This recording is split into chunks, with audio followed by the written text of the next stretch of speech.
Hi, welcome to love talkies. తొలి ప్రేమ episode number 1 short series. అది December నెల, శీతాకాలం కావడం, పైగా మంచు బాగా కురుస్తూ ఉండడంతో జాగింగ్కి వచ్చేవాళ్లు చాలా వరకు తగ్గిపోయారు. మన రామ్ మటుకు తనకి ఎప్పటినుంచో అలవాటైన జాగింగ్ను మానుకోలేక 5 గంటలకే లేచి తన ఫ్రెండ్ రాజును కూడా నిద్రలేపాడు. కానీ రాజు బద్ధకంగా కదులుతూ, అబ్బా, ఈ చలిలో జాగింగ్ ఏంట్రా బాబు, హాయిగా దుప్పటి ముసుగు వేసుకొని పడుకోక అంటూ ముసుగు తన్నేశాడు. ఇక వీడిని లేపినా లెగవడని అర్థమయ్యి రామ్ ఒక్కడే జాగింగ్కి బయలుదేరి వెళ్ళిపోయాడు. జాగింగ్ చేసుకుంటూ వెళ్తున్న రామ్కి హఠాత్తుగా ఎక్కడి నుంచో కిలకిలమని నవ్వులు వినిపించాయి. ఆ నవ్వులు ఎక్కడి నుంచి వినిపిస్తున్నాయా అని జాగింగ్ నుంచి వాకింగ్కి మారిపోయాడు. ఎవరిదా అంత అందమైన నవ్వు అని ఆలోచిస్తూ నిదానంగా చుట్టుపక్కల చూస్తూ నడవసాగాడు. కొంచెం దూరం వెళ్ళగానే ఒక ఇంటి ముందు 4 అమ్మాయిలు ముగ్గు వేస్తూ కనిపించారు. అప్పుడు గుర్తొచ్చింది రామ్కి, అవి సంక్రాంతి పండుగ రోజులు కదా అని. అతని కాళ్ళు అనుకోకుండా వాళ్ళకి కొంచెం దూరంలోనే ఆగిపోయాయి. వారిలో ఒక అమ్మాయి, ఏమే హిమ, నువ్వు ఫారెన్లో ఎంఎస్ చేస్తూ కూడా ఇక్కడ మన ఆచారాలు సాంప్రదాయాలు మర్చిపోకుండా ఇప్పటికీ పాటిస్తున్నావంటే చాలా ఆశ్చర్యంగా ఉందే అని అంది. మనం ఎక్కడున్నా, ఎక్కడ చదువుకున్నా మొదట మన చిన్నప్పటి నుంచి మనం నేర్చుకున్న ఆచారపు అలవాట్లని, సాంప్రదాయాలని మర్చిపోకూడదు. అలా మర్చిపోయిన వాళ్ళు నా దృష్టిలో కన్నతల్లిని మర్చిపోయినట్లే అని హిమ అంది. వావ్, సూపర్ అంటూ తన ఫ్రెండ్స్ ముగ్గురు క్లాప్స్ కొట్టేశారు. అబ్బా, ఇక చాలే ఆపండి, అందులో మీరు చప్పట్లు కొట్టేంత గొప్పతనం ఏముంది అంటూ తిరిగి ముగ్గు వేయటం మొదలుపెట్టింది హిమ. అప్పుడే రామ్కి హిమ ఎవరో అర్థమైంది. వాళ్లలో తాను చెప్పిన మాటలు విని ఎంతో ఇంప్రెస్ అయ్యాడు రామ్. ఒకసారి తను ఎలా ఉంటుందో చూడాలనిపించి కొంచెం ముందుకు వచ్చాడు. అప్పుడు అతనికి ఆమె పూర్తిగా కనపడుతోంది. క్రీమ్ కలర్ లంగా మీద బేబీ పింక్ హాఫ్ శారీతో, చూడముచ్చటగా, చూడగానే నచ్చేలా ఉంది. మీడియం హైట్తో, తెలుపు ఎరుపు మిక్స్ చేసిన రంగుతో, పెద్ద పెద్ద కళ్ళతో చూడగానే ముద్దొచ్చేలా అనిపించింది రామ్కి. ఆ క్షణమే మనసులో గట్టిగా నిర్ణయం చేసుకున్నాడు, తనే తన భార్య అని. ఇక అక్కడ ఎక్కువసేపు ఉంటే ఎవరైనా తనను గమనిస్తే బాగుండదని అక్కడి నుంచి వెళ్ళాలని లేకపోయినా బలవంతంగా అక్కడి నుంచి కదిలి ఇంటికి వచ్చేశాడు. ఈ శీతాకాలం ప్రేమకు ఎండాకాలం, ఎండాకాలం ముద్దులు పండే కాలం అనుకుంటూ సన్నగా హమ్ చేసుకుంటూ అద్దం ముందు నుంచొని తలదువ్వుకుంటున్నాడు రామ్. అప్పుడే వచ్చిన తన ఫ్రెండ్ రాజు, ఎరా రామ్, ఏంటి ఎంత హుషారుగా ఉన్నావు ఈరోజు, ఏంటి కథ అని అడిగాడు. ఏం లేదురా, ఎప్పట్లానే అలవాటు ప్రకారం ఈరోజు పొద్దున్నే 5 గంటలకు లేచి జాగింగ్కి బయలుదేరాను కదా. వింటర్ కదా, ఎక్కువ మంది జాగింగ్లో లేరు. నిన్ను లేపితేనేమో నువ్వు ఈరోజు రాను అన్నావుగా అన్నాడు. అవును, అయితే ఏంటి, అసలేం జరిగిందో చెప్పకుండా ఇదంతా ఏంట్రా బాబు, ముందు అసలేం జరిగిందో చెప్పు అన్నాడు రాజు. చెప్తా నాగరా, నీకు అన్నిటికీ తొందరే అంటూ ఆ రోజు తనను హిమను చూసిన విషయం గురించి అతనితో చెప్పాడు. అమ్మో, నేను ఒక్కరోజు రాకపోతేనే ఇంత కథ జరిగిందా, అయ్యో, నేను తనను చూడటం మిస్ అయిపోయానే, నిజంగా అంత బాగుంటుందా అని అడిగాడు రాజు. నా కళ్ళతో చూడరా, తెలుస్తుంది అన్నాడు రామ్. అయినా నేను తనను చూడకముందే తన మాటలు విన్నాను. తన మాటల ద్వారానే తన వ్యక్తిత్వం చాలా గొప్పదని నాకు అర్థమైంది. ఆ తర్వాతే తనను చూశాను. తన రూపం కన్నా ముందే తన మంచి మనసు నా హృదయంలో నిలిచిపోయింది. తను నాకు బాగా నచ్చేసిందిరా అని చెప్పాడు రామ్. ఆశ్చర్యంగా ఉందిరా, ఇన్నేళ్ల మన స్నేహంలో ఒక ఆడపిల్ల గురించి ఇంత ఎక్కువసేపు నువ్వు మాట్లాడడం ఇదే మొదటిసారి. అమ్మాయిలతో ఎంతవరకు ఉండాలో అంతవరకే ఉండే నిన్ను మొదటి చూపులోనే ఎలాంటి పరిచయం లేకుండానే తనంటే ఎంత ఇష్టపడేలా చేసుకున్న ఆ అమ్మాయిని నేను కూడా తప్పకుండా చూడాల్సిందేరా అన్నాడు రాజు.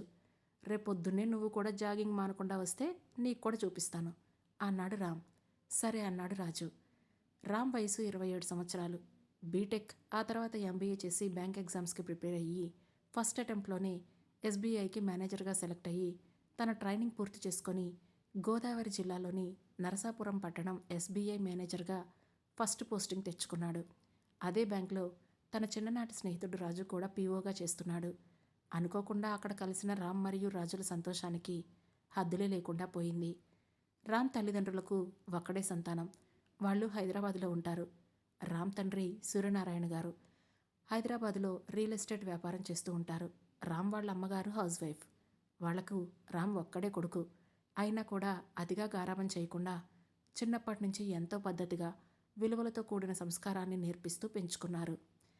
ఇక మన రామ్ విషయానికి వస్తే 5'10" హైట్తో ఎత్తుకు తగ్గ పర్సనాలిటీతో, అందమైన మీసకట్టుతో, చురుకైన కళ్ళతో చూడగానే ఆకట్టుకునేలా ఉంటాడు. ఇక మనం మన హీరోయిన్ దగ్గరికి వద్దాం. హిమ. పూర్తి పేరు హిమాని. అందరూ ఆమెను హిమ అని పిలుస్తారు. రమణారావు జ్యోతి దంపతులకు మొట్టమొదటి సంతానం హిమాని. తనకి ఒక చెల్లి కూడా ఉంది. పేరు స్వాతి. తనిప్పుడు BTech final year Vizag GITAM యూనివర్సిటీలో హాస్టల్లో ఉండి చదువుకుంటూ ఉంది. హిమాని తండ్రి రమణారావు గారు హై స్కూల్ హెడ్ మాస్టర్గా ఉద్యోగం చేస్తున్నారు. హిమాని తల్లి జ్యోతి హౌస్ వైఫ్. ఇక వీరి పెంపకం గురించి మనం ప్రత్యేకంగా మాట్లాడుకోనక్కర్లేదు కదా. ఎందుకంటే మన హీరోయిన్ ఇంట్రడక్షన్లోనే హీరోయిన్ మాటల వల్ల తన పెంపకం ఎలాంటిదో, తన తల్లిదండ్రులు నేర్పించిన సంస్కారం ఎంత గొప్పదో మనకు అర్థమైపోయింది కదా. హిమ ఫారెన్లో ఎంఎస్ చేసి ఈ మధ్యనే ఇండియా తిరిగి వచ్చింది. మన దేశంలోనే ఉద్యోగం చేసుకుంటూ తన కాళ్ళ మీద తాను నిలబడాలని హిమాని ఆశ. అందుకు తన తల్లిదండ్రులు కూడా ఏ విధమైన అభ్యంతరం పెట్టకపోవడంతో ప్రస్తుతం జాబ్ సర్చింగ్లో ఉంది. చుట్టుపక్కల ఉన్న తన 7 అమ్మాయిలు 3-4తో తన స్నేహం చిన్నప్పటి నుంచి కొనసాగుతోంది. వారు కూడా హిమానీలాగానే బీటెక్ చేసి ఇక అక్కడితో చదువులాపేశారు. వారి తల్లిదండ్రులు వారికి పెళ్ళిళ్ళు చేసే ఆలోచనలో ఉన్నారు. ప్రస్తుతం మన హిమ సంక్రాంతి పండుగ రోజుల్ని ఎంజాయ్ చేసే పనిలో ఉంది. తనకి చిన్నప్పటి నుంచి ఇంటి ముందు పెద్ద పెద్ద ముగ్గులు వేయడం, గొబ్బెమ్మలు పెట్టడం అంటే చాలా ఇష్టం. మళ్ళీ ఇవన్నీ తన చెల్లెలు స్వాతికి అంత ఇష్టం ఉండదు. అందుకే చిన్నప్పటి నుంచి హిమానే ముగ్గులు వేసే డ్యూటీని ఇష్టంగా చేసుకునేది. హిమకు ఉన్న 3 ఫ్రెండ్స్ పేర్లు భవానీ, గాయత్రి, గౌరీ. మన హిమతో కలిసి ఈ నలుగురు చిన్నప్పటి నుంచి కలిసిమెలిసి ఎంతో అన్యోన్యంగా సరదాగా ఉంటారు. ఇక ఇక్కడ మన హీరో రామ్ దగ్గరికి వస్తే రామ్, రాజు ఇద్దరూ కలిసి ఒక అపార్ట్మెంట్లో ఫ్లాట్ అద్దెకు తీసుకొని ఉంటున్నారు. రోజు ఉదయం ఆఫీస్కి వెళ్లే దారిలో హోటల్లో టిఫిన్ తినేసి బ్యాంకుకి వెళ్ళిపోయి మధ్యాహ్నం లంచ్ కూడా అక్కడే హోటల్లో తినేసి ఈవినింగ్ డ్యూటీ అయిపోగానే ఇద్దరు కలిసి ఫ్లాట్కి వచ్చేసేవారు. ఎప్పట్లానే ఆ రోజు కూడా వాళ్ళిద్దరికీ రొటీన్గా గడిచిపోయింది. ఆ రాత్రి పడుకొని ఉన్న రామ్ కళ్ళు మూసుకొని హిమానీని గుర్తు చేసుకుంటూ ఎప్పుడు తెల్లారుతుందా, మళ్ళీ ఎప్పుడెప్పుడు తనని చూస్తానా అని ఆలోచించుకుంటూ నిద్రపోయాడు. పావు తక్కువ 5 కల్లా నిద్రలేచిన రామ్ తాను రెడీ అవుతూ రాజును కూడా లేపాడు.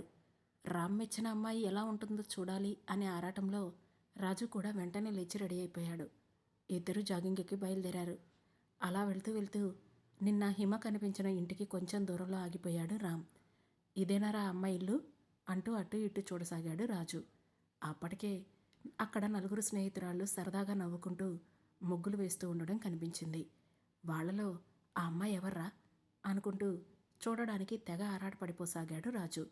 ఉండ్రా, నేను కూడా నిన్నొక్కసారే కదా చూశాను, నన్ను కూడా సరిగ్గా చూడనివ్వు, నీకు చూపిస్తాను అంటూ హిమ కోసం వెతకసాగాడు రామ్. అప్పటి వరకు కింద కూర్చొని ముగ్గుకి రంగులద్దుతున్న హిమాని పూర్తయిన ముగ్గుని చూడడానికి అన్నట్లు అప్పుడే లేచి నుంచుంది. నడుం మీద చేయి పెట్టుకొని పసుపచ్చ పరికిణి ఓణిలో పరికిణిని కొంచెం దోపుకొని ఇంకో చేత్తో ముగ్గు గిన్నె పట్టుకొని తదేకంగా ముగ్గుని చూస్తున్న హిమాని చూసి రామ్ మైమరిచిపోసాగాడు. అప్పటికే రామ్ ఫేస్లో ఎక్స్ప్రెషన్స్ గమనించిన రాజు అతను చెప్పకుండానే హిమ ఎవరో ఇట్టే కనిపెట్టేశాడు. దాంతో కదలకుండా అటువైపే చూస్తూ నుంచుండిపోయిన రామ్ని చిన్నగా కదుపుతూ ఇక పదరా, వాళ్ళెవరన్నా మనల్ని చూస్తే బాగుండదు అంటూ రామ్ని అక్కడి నుంచి తీసుకెళ్ళిపోయాడు. ఆ తర్వాత జాగింగ్ కంప్లీట్ చేసుకొని ఇంటికి చేరుకున్నారు ఆ ఇద్దరు. అందరి ఇళ్ల ముందు ముగ్గులు వేసుకొని అందరూ వారి వారి ఇళ్లలోకి వెళ్ళిపోయారు. లోపలికి రాగానే హిమానీకి తుమ్ములొచ్చేసరికి వాళ్ళ అమ్మగారు, శీతాకాలం కదా, ఇంత పొద్దున్నే బయటికి వెళ్ళి ముగ్గులు ఎందుకమ్మా వేయడం, తెల్లారేక వేయొచ్చు అంటే వినవు కదా అంటూ ప్రేమగా విసుక్కున్నారు. అప్పుడే చేతులు కడుక్కొని వచ్చిన హిమాని, అబ్బా అమ్మా, ఇది ప్రతి సంవత్సరం మనిద్దరికీ ఉండేదే కదా, పొద్దున్న వేస్తేనే నాకిష్టం అంటూ తల్లి భుజం చుట్టూ చేతులు వేసి వేడివేడిగా ఒక కాఫీ ఇవ్వమ్మా అంటూ గారాలు పోయింది. సరే సరే, నాన్నగారిని కూడా లేపు, ముగ్గురికి కాఫీ కలుపుకొస్తాను అంటూ వంటగదిలోకి వెళ్ళింది ఆమె తల్లి. హిమాని వాళ్ళ నాన్నగారు కూడా లేచి ముందు గదిలోకి వచ్చి సోఫాలో కూర్చొని పేపర్ చదవసాగారు. ముగ్గురికి కాఫీలు తీసుకొచ్చిన వాళ్ళమ్మ చేతి నుంచి కాఫీ తీసుకొని వాళ్ళ నాన్నగారికి ఒక కప్పు ఇచ్చి తాను కూడా ఇంకో కప్పు తీసుకొని అక్కడే సోఫాలో సెటిల్ అయ్యింది హిమ. హిమాకి 24 నుండి 25 వచ్చేశాయి. ఇంకా ఎప్పుడు పెళ్లి చేస్తారు మీరు? ఇప్పట్లో అసలు మీ అమ్మాయికి పెళ్లి చేసే ఉద్దేశం ఉందా తమరికి అంటూ మొదలుపెట్టింది హిమ వాళ్ళమ్మ. మొదలుపెట్టావా? ఇంకా ఈరోజు లేవగానే ఎందుకు మొదలు పెట్టలేదేంటా అనుకుంటున్నా అంటూ హాస్యమాడారు హిమాని వాళ్ళ నాన్నగారు. నేను అన్న దాంట్లో తప్పేముందండి?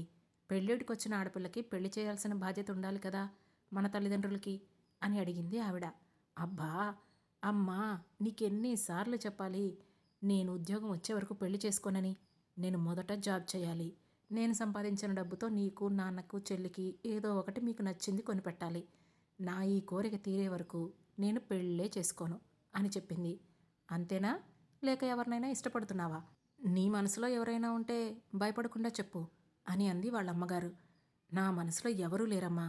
ఎప్పటికైనా సరే మీరు ఎవరిని చూపిస్తే వాళ్ళనే పెళ్లి చేసుకుంటా. ఈ విషయంలో నీకు కానీ నాన్నకు కానీ ఎలాంటి భయం అక్కర్లేదు. నా కోరిక ఒక్కటే, ఇంత చదువుకొని కనీసం 1 సంవత్సరమైనా ఓ జాబ్ చేయాలని. అంతే. ఆ తర్వాత మీ ఇష్టం. మీరు ఎవరిని చూపించి పెళ్లి చేసుకోమంటే వాళ్ళని చేసుకుంటాను. సరేనా? అంది హిమాని. దాంతో హిమాని వాళ్ళ నాన్నగారు, ఇక ప్రతిసారి అదే విషయం అడిగి అమ్మాయిని ఇబ్బంది పెట్టకు జ్యోతి. తన కోరిక ప్రకారం తనను ఉద్యోగం చేయనివ్వు. ఆ తర్వాత మనం చెప్పినట్లే వింటానంటోంది కదా. ఇక ఈ టాపిక్ ఇక్కడితో వదిలేసేయ్ అని అన్నాడు. సర్లేండి, మీ తండ్రి కూతుళ్ళిద్దరూ ఒకటే మాట మీద ఉంటే ఇక నేను మాత్రం ఏం చేయగలను అంటూ లేచి వంటగదిలోకి వెళ్ళిపోయింది ఆవిడ. తర్వాత కొన్ని రోజులు గడిచాయి. ఆ రోజు ఆదివారం కావడంతో రామ్ మరియు రాజు ఇద్దరు ఇంట్లోనే ఉన్నారు. రే, ఇంకా ఎన్నాళ్ళు ఇలా నీ మనసులో మాట చెప్పకుండా మౌనంగా ఆ అమ్మాయిని చూస్తూ ఉంటావురా అని అన్నాడు రాజు. ఎలా చెప్పాలరా? అసలు నేనెవరో తనకు తెలీదు. అలాంటప్పుడు ఇప్పుడు నేను ఉన్న పలంగా వెళ్ళి మీరంటే నాకు ఇష్టమండి అని చెబితే ఏ అమ్మాయినా ఒప్పుకుంటుందా? పైగా మొదటి చూపులోనే నా మీద చెడు అభిప్రాయం కలుగుతుంది. అది నాకు ఇష్టం లేదు. చూద్దాం ఏం జరుగుతుందో. తనను నాకు చూపించిన ఆ దేవుడు తనను నన్ను కలుపుతాడో లేదో అని అన్నాడు. ఆ తర్వాత మరో 10 రోజులు గడిచిపోయాయి. సంక్రాంతి పండగ కూడా దగ్గరికి వచ్చేసింది. వైజాగ్ నుంచి స్వాతి కూడా పండగ సెలవులకు ఇంటికి వచ్చేసింది. హిమాని నిండుకుండలా దేనికి తొణకని మనస్తత్వం అయితే స్వాతి గలగల పారే సెలయేరు లాంటిది. తను ఎక్కడుంటే అక్కడ అంతా సందడే. స్వాతి వచ్చిన దగ్గర నుంచి ఆ ఇల్లంతా సందడిగా మారిపోయింది. ఇక రామ్కి వాళ్ళ నాన్నగారు అమ్మగారు ఫోన్ చేసి సంక్రాంతి పండగకి 3 రోజులు సెలవులు వస్తాయి కాబట్టి హైదరాబాద్ వచ్చేయమని అడిగారు. అలాగే వస్తాను నాన్నగారు అని చెప్పాడు రామ్. రాజు డిగ్రీ చదువుతున్నప్పుడే వాళ్ళ అమ్మా నాన్నగారు ఒక యాక్సిడెంట్లో చనిపోయారు.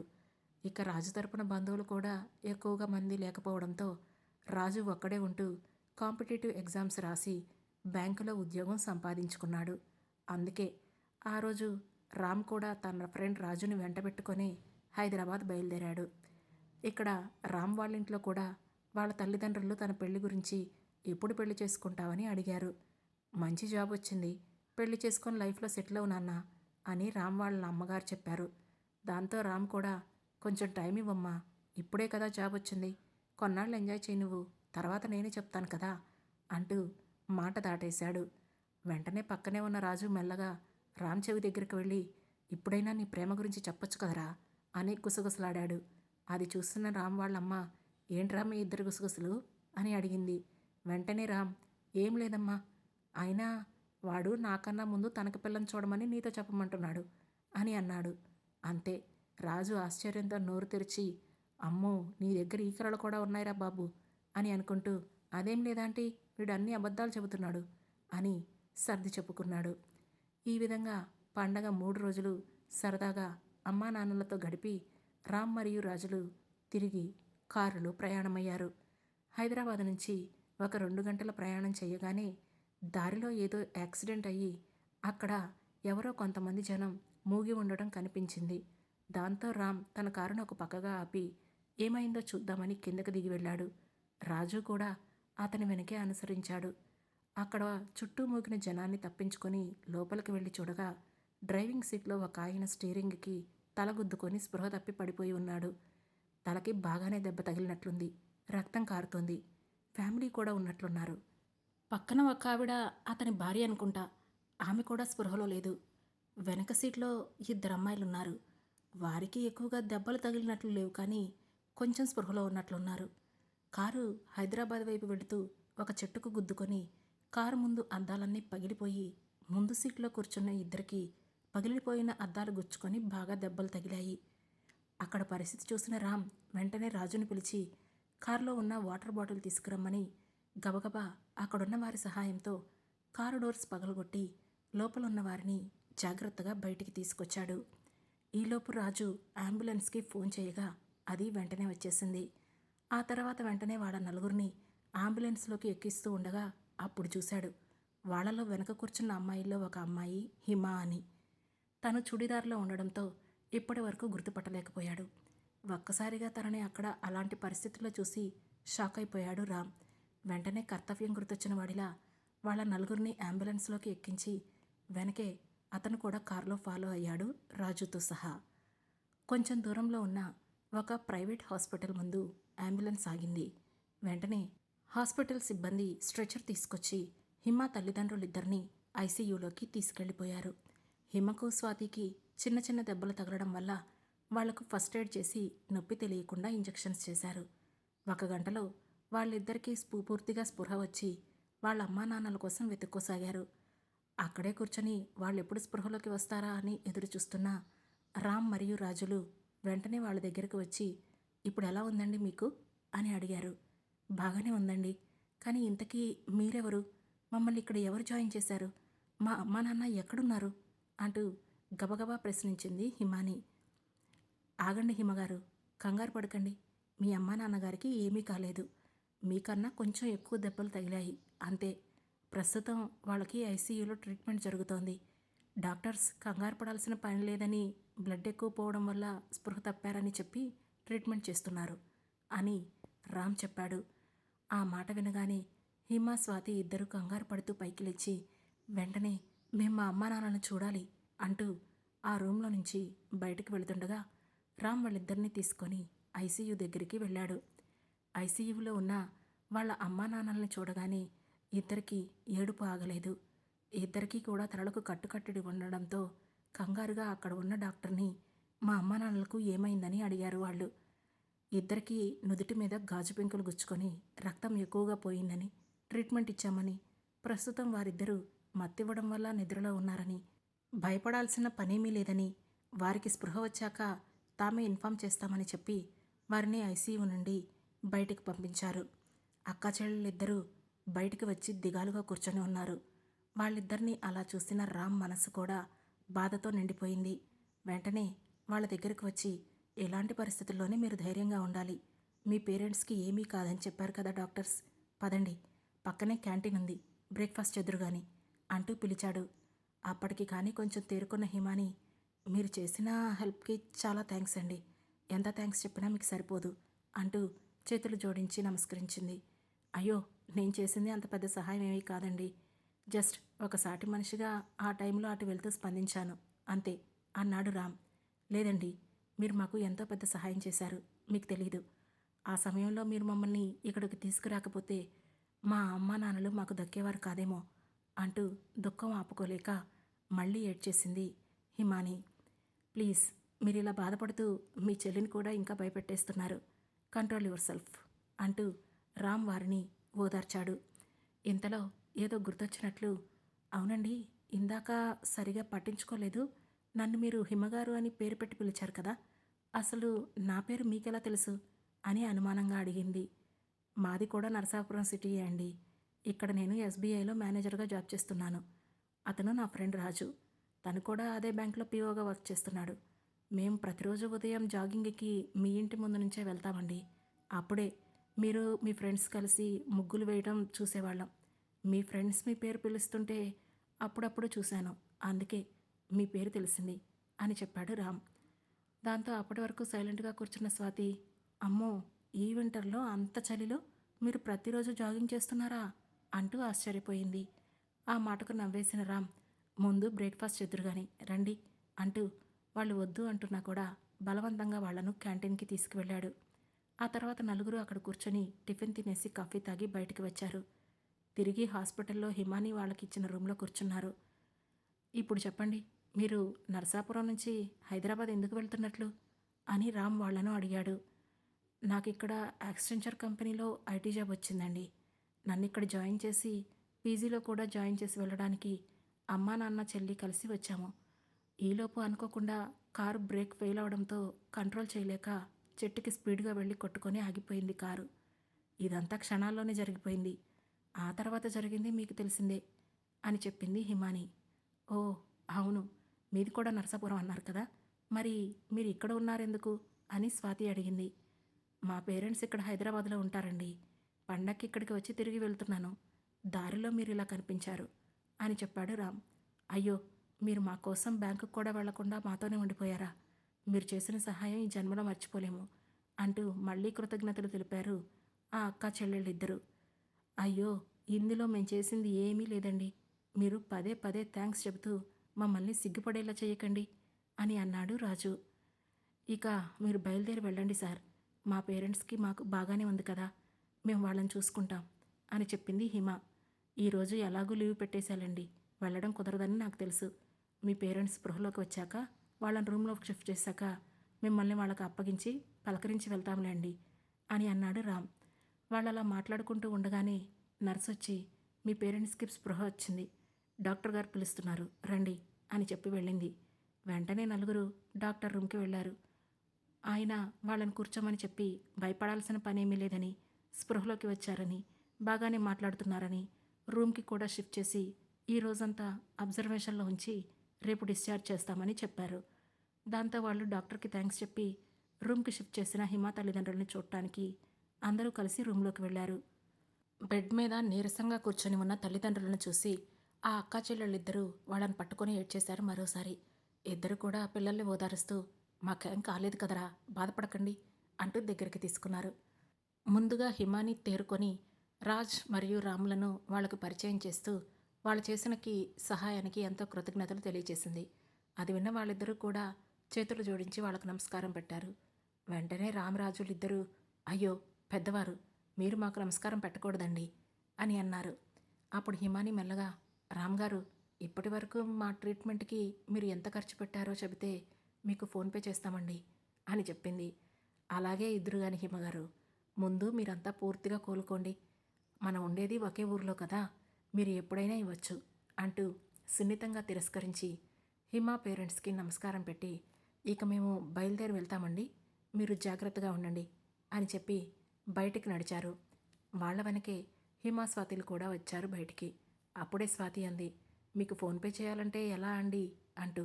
అప్పుడు రామ్ తన విజిటింగ్ కార్డు తీసి వాళ్ళకిచ్చాడు. అలాగే మీ నాన్నగారి నెంబర్ ఇవ్వండి, అక్కడికి వెళ్ళాక ఫోన్ చేస్తాను అని వాళ్ళని అడిగి తీసుకున్నాడు. ఆ తర్వాత లోపలికి వస్తూ ఉండగా స్వాతి పక్కనే ఉన్న వాళ్ళ అక్కతో, అక్క వీళ్ళు చాలా మంచివాళ్ళలా ఉన్నారు కదా అని అంది. మంచివాళ్ళు కాబట్టే కదా మనకు ఇంత హెల్ప్ చేశారు అని అంది హిమాని. అదొక్కటే కాదక్క, ఆ రామ్ గారు కొంచెం సంస్కారవంతుల్లా ఉన్నారు. ఆయన ప్లేస్లో వేరైనా ఎవరైనా ఉంటే అడ్వాంటేజ్ తీసుకొని ఏదో ఒక విధంగా మన ఫోన్ నెంబర్స్ అడిగి తీసుకునేవాళ్ళు. ఈయన అలా కాకుండా మన నాన్నగారి నెంబర్ మాత్రమే అడిగి తీసుకున్నారు, అందుకే అలా అన్నాను అని చెప్పింది స్వాతి. నిజమే స్వాతి అంది హిమాని. అదే సమయంలో మరోవైపు కారులో వెళ్తూ రాజు కూడా, అరే రామ్, నువ్వు చాలా అదృష్టవంతుడురా, నువ్వన్నట్లుగానే దేవుడు మిమ్మల్ని కలపడానికే ఈ సంఘటనని సృష్టించాడేమో అనిపిస్తోంది. నీకెలా ఉందో కానీ నాకు మాత్రం నీ ప్రేమ సక్సెస్ అవుతుందనే నమ్మకం బాగా వచ్చేసింది అని అన్నాడు. డ్రైవింగ్ చేస్తున్న రామ్ రాజు మాటలకి చిన్నగా నవ్వి తలూపి కారులో ఎఫ్ఎం ఆన్ చేశాడు. అప్పుడే శీతాకాలం సూర్యుడిలాగా కొంచెం కొంచెం చూస్తావే, సూటికి తాగే చూపులతోటి గుచ్చేయొచ్చుగా అంటూ సన్ ఆఫ్ సత్యమూర్తి మూవీలో సాంగ్ వస్తుంటే అది వింటూ సన్నగా హమ్ చేస్తూ హిమని గుర్తు చేసుకుంటూ డ్రైవింగ్ చేయసాగాడు రామ్. ఇక వీడు మాట్లాడేటట్టు లేడులే అని అనుకున్న రాజు సీట్ వెనక్కి అడ్జస్ట్ చేసుకొని హాయిగా నిద్రపోయాడు. ఇద్దరు నరసాపురం వెళ్లేపాటికి రాత్రి 10 గంటలైపోయింది. ఉదయాన్నే లేచి జాగింగ్ పూర్తి చేసుకొని వచ్చిన రామ్ కుర్చీలో కూర్చొని రిలాక్స్ అవుతూ హిమ వాళ్ళ నాన్నగారికి ఫోన్ చేశాడు. అవతల వైపు నుండి అతను ఫోన్ లిఫ్ట్ చేయగానే, నమస్తే అంకుల్, నేను రామ్ని మాట్లాడుతున్నాను, నిన్న మిమ్మల్ని హాస్పిటల్లో జాయిన్ చేశాను కదా అని చెప్పాడు. వెంటనే ఆయన, హా బాబు నువ్వా, ఎలా ఉన్నారు, ఊరికి చేరుకున్నారా అని అడిగారు. మేం బాగానే ఉన్నామండి, మీరు ఆంటీ గారు ఎలా ఉన్నారు అని అడిగాడు. మేం బాగున్నాం బాబు, ఈరోజు మధ్యాహ్నం డిశ్చార్జ్ చేస్తామని డాక్టర్ కూడా చెప్పారు. మాకిప్పుడు చాలా వరకు బాగానే ఉంది. డిశ్చార్జ్ అయ్యాక మా అమ్మాయిని హాస్టల్లో జాయిన్ చేసి మేము కూడా నరసాపురం వచ్చేస్తాం అని చెప్పారు. ఓకే అంకుల్, అయితే మీ కారు హాస్పిటల్కి కొంచెం దగ్గరలో ఉన్న మెకానికల్ షెడ్లోనే ఇచ్చాను. ఆ shed address and phone number మీకు వాట్సాప్ చేస్తాను. ఈ పాటికి రిపేర్ అయిపోయి ఉంటుంది, మీరు వెళ్ళి తెచ్చుకోండి అని చెబుతూ, మీరు తిరిగి వచ్చేటప్పుడు డ్రైవర్ని పెట్టుకొని రండి అంకుల్, మీరు డ్రైవ్ చేయకూడదు అని జాగ్రత్తలు కూడా చెప్పాడు రామ్. అతని మర్యాదపూర్వకమైన మాటలకి ఇంప్రెస్ అయిపోయిన హిమ వాళ్ళ నాన్నగారు సంతోషంతో చాలా థ్యాంక్స్ బాబు అంటూ కృతజ్ఞతలు తెలిపారు. ఇక ఉంటానండి, బ్యాంకుకి వెళ్ళే టైం అయింది అంటూ ఫోన్ పెట్టేశాడు రామ్. హిమాని వాళ్ళు హాస్పిటల్లో ఫార్మాలిటీస్ అన్నీ పూర్తి చేసుకొని మెకానిక్ షెడ్లో ఉన్న కారు తీసుకొని డ్రైవర్ని మాట్లాడుకొని హిమాని ఆఫీస్కు దగ్గరలో ఉన్న పీజీలో హిమానీని జాయిన్ చేసి మిగిలిన ముగ్గురు నరసాపురం బయలుదేరి వెళ్ళిపోయారు. ఒక 4 రోజుల తర్వాత హిమాని వాళ్ళ నాన్నగారు హాస్పిటల్లో అయిన అమౌంట్ మొత్తం రామ్కి ఫోన్పే చేసి తిరిగి రామ్కి ఫోన్ చేశారు. ఎల్లుండి ఆదివారం మధ్యాహ్నం నువ్వు మీ ఫ్రెండ్ రాజు ఇద్దరు కలిసి మా ఇంటికి భోజనానికి రావాలి రామ్ అని ఆయన ఆహ్వానించారు.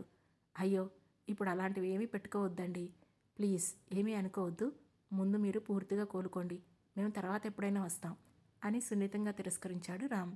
సర్లే బాబు, ఉంటానైతే అని ఫోన్ పెట్టేశారు ఆయన. అలాగే ఒక 1 నెల రోజులు గడిచిపోయాయి. మధ్య మధ్యలో రాజు రామ్తో నీ ప్రేమ గురించి చెప్పకుండా ఎన్నాళ్ళు ఇలా మనసులోనే దాచుకుంటావు అని అడుగుతూనే ఉన్నాడు. కానీ రామ్ ఎందుకో తన మనసు విప్పి చెప్పలేకపోతున్నాడు. ఒకరోజు మధ్యాహ్నం లంచ్ బ్రేక్ అయ్యాక తన రూమ్లో కూర్చొని సిస్టంలో ఏదో వర్క్ చేసుకుంటున్నాడు రామ్. ఇంతలో అటెండర్ వచ్చి, సార్ మిమ్మల్ని కలవడానికి ఎవరో ఒక లేడీ వచ్చారు సార్, లోపలికి పంపించమంటారా అని అడిగాడు. తనను కలవడానికి ఎవరు వస్తారా అని కొంచెం ఆశ్చర్యపోతూనే సరే పంపించు అని అన్నాడు రామ్. వెంటనే మే ఐ కమ్ ఇన్ అని మృదువుగా వినిపించిన ఆ గొంతుకి నెమ్మదిగా తలెత్తి చూసిన రామ్ ఒక్కసారిగా షాక్ అయిపోయాడు. ఆ తర్వాత ఏం జరగబోతుంది తెలుసుకోవాలనుకుంటే వెంటనే మన లవ్ టాకీస్ ఛానల్ను సబ్స్క్రైబ్ చేసుకొని తొలి ప్రేమ సిరీస్లోని నెక్స్ట్ ఎపిసోడ్ను వినండి. మా ఈ కథలు మీకు నచ్చినట్లయితే లైక్ చేసి, షేర్ చేసి, కామెంట్ చేసి, హై పాయింట్స్ కూడా ఇచ్చి మమ్మల్ని సపోర్ట్ చేయండి. Thanks for watching.